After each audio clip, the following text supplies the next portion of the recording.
In this video, we are going to see that if your newly inserted Excel sheet is showing you the data from right to left, which is in Arabic format, and also it is showing the Arabic language, here's a quick fix for you.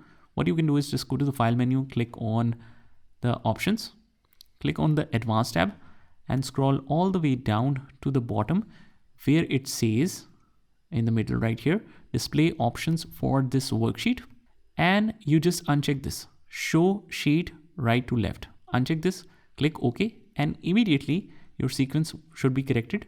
All we need to do is just give a manual name to sheet 1, let's say. But just remember that this is a quick fix.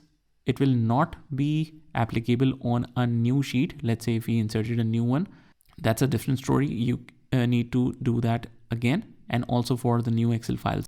But at least you can do it quickly like this.